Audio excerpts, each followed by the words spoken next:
Fala, torcida colorada que se liga no canal Hablamos Grenal, aqui no Pitaco Colorado. Você já sabe, né? Eu sou o Henrique e aqui eu vou tratar de um assunto bem interessante pra gente, que é o nosso próximo adversário nosso no Campeonato Brasileiro, na rodada do dia 13 de setembro, é o São Paulo, né? O São Paulo finalista da Copa do Brasil. Tem alguns detalhes importantes para falar sobre esse adversário. Primeiro que ele não vence desde o dia 16 de agosto, né? Antes dessa vitória contra a LDU, a última, em que eles foram para os pênaltis, em que o time paulista foi para os pênaltis e acabou perdendo. Antes, a última vitória foi no dia 16 de agosto, que foi no jogo da volta da semifinal da Copa do Brasil, 2-0 em cima do Corinthians, né? E antes disso, no Brasileirão, né, a última vitória do São Paulo no Brasileirão foi no dia 16 de julho, no jogo contra o Santos, o 4-1 no Morumbi, né? E é um adversário para a gente ficar de olho, porque primeiro, vai ter uma final muito importante para jogar no jogo seguinte, né, a final da Copa do Brasil. O Inter joga na quarta-feira que vem contra o São Paulo, no Morumbi, no Beira-Rio, perdão, a quarta-feira, né? Quarta-feira no Morumbi às 21h30. No Beira-Rio, quarta-feira no Beira-Rio às 21h30. E depois o primeiro jogo da final da Copa do Brasil é no Maracanã, né? No domingo, né? E aí a gente não sabe como que vai funcionar essa mecânica de São Paulo, se vai preservar os jogadores para essa final, que é uma final, né? Como o próprio nome diz, é um atalho muito importante para a Libertadores, é dinheiro, né? Então a gente não sabe como que o São Paulo vai vir para essa partida, mas, né? A gente sempre um jogo duro, né? Sempre um jogo duro porque o São Paulo tem um elenco muito bom, né? Eu vou falar aqui também daqui um pouco, né? Mais para frente no vídeo eu vou falar sobre o elenco, mas, né?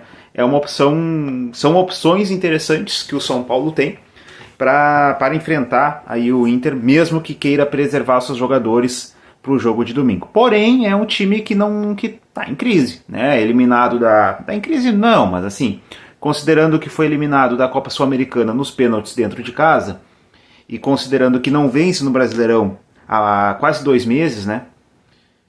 É uma preocupação que a equipe de São Paulo tem, muito parecida com a do Inter, né? Que também não vence há bastante tempo no Brasileirão, mas vem vencendo na Libertadores, né?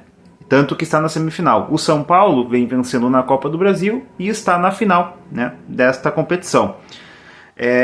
E vamos lá, 11º colocado no Campeonato Brasileiro com 28 pontos, está na zona de classificação para a Copa Sul-Americana e estando a 2 pontos à frente do Inter, né, o Inter que está com 26.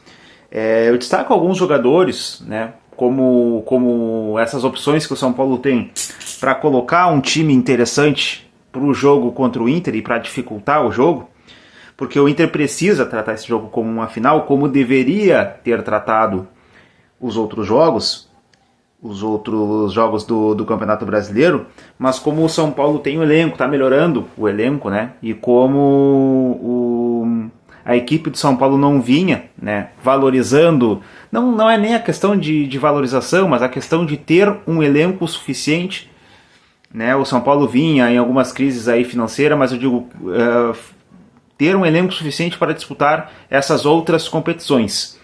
Não se mostra suficiente porque o time está mal no Campeonato Brasileiro e não vence há quase 2 meses, né? Situação muito parecida com o Inter, como eu já falei.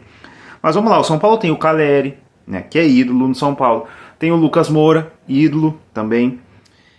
Tem o Alexandre Pato, que não vem jogando muito, mas mesmo assim é uma opção de elenco muito interessante. O Luciano, que jogou no Grêmio. O James Rodrigues, acho que dispensa apresentações do James Rodrigues, né? Jogador do Real Madrid, enfim, de Premier League também. O Wellington Rato, que é um jogador que entra bastante. O Alisson, que jogou no Grêmio e que vem jogando numa posição muito diferente daquela em que ele jogava no Grêmio, inclusive muito criticado, né, por ser um jogador tático e não fazer gol e não saber finalizar. O Dorival tem usado o Alisson como um volante, né, um segundo volante, utilizando ele aí para saída de bola, enfim. E sendo um jogador bastante útil nessa posição, né, sendo titular, inclusive, em muitos jogos. Então é um jogador para ficar de olho, não por ser um jogador tático, mas por ser um jogador perigoso na função em que ele vem cumprindo, vem exercendo, né? é muito interessante. Tem o Arboleda, que é da seleção equatoriana, inclusive jogou ontem contra a Argentina no Monumental de Nunes. Tem o Rafinha, que é multicampeão em sua carreira, né? Ele é mais campeão do que... Ele é maior do que muitos clubes, né? O Caio Paulista, que jogou no Fluminense. Tem o Rodrigo Nestor, tem Pablo Maia, tem o outro zagueiro, o Diego Costa, era um zagueiro que jogava no futebol europeu, né?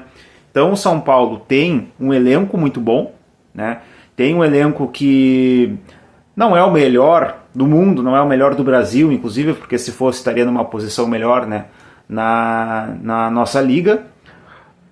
É uma equipe que oferece perigo, sim, vai oferecer muito perigo, talvez mais pelo momento psicológico do Inter no Campeonato Brasileiro, que está pensando já, com certeza, com a cabeça na semifinal da Libertadores, mas não pode acontecer isso. Olho nesse adversário que é muito perigoso, que é o São Paulo, porque a gente não pode mais menosprezar o Campeonato Brasileiro, não podemos adiar mais a vitória. A vitória, ela é inadiável desde já, né?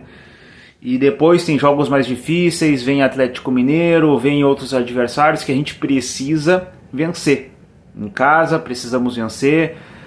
Se vencer as partidas dentro de casa está tranquilo em questão de zona de rebaixamento, e até pensando em Sul-Americana, pensando em outros torneios, caso a gente não se classifique para a Libertadores através da Libertadores. Continuo com aquilo na cabeça, aquilo que eu vinha falando nos outros vídeos. E é uma coisa que o Guardiola ensina bastante, né, que campeonato de pontos corridos, principalmente no começo, se ganha no começo, não se ganha no final. Mas eu acho que, por exemplo, o City do Guardiola ganha tanta Premier League, que é uma competição extremamente difícil de ganhar, mas ganha tanta Premier League, porque ele trata os jogos como final. Ele trata os jogos da Liga como final, e é o que falta pra gente, é o que a gente falha. Entendeu? A gente falha muito nisso, e mesmo disputando Champions League, claro que eles têm um calendário muito mais aliviado, né? Mas mesmo disputando aí Champions League, mesmo disputando outras competições junto, Copas da Liga Inglesa, porque eles têm 2 Copas lá, mesmo eles sendo esse calendário um pouco menos enxuto, eles tratam a Liga não com desprezo, que não é o caso do Inter, tá? Mas é que é a psicologia, a mente dos jogadores, a mente da equipe dentro da competição. Então é muito importante manter essa concentração, ter essa concentração. Se não teve até agora, vamos passar uma página, vamos passar uma borracha por cima disso e vamos focar na competição, que a gente precisa também focar, já que o jogo da Libertadores é só no final desse mês.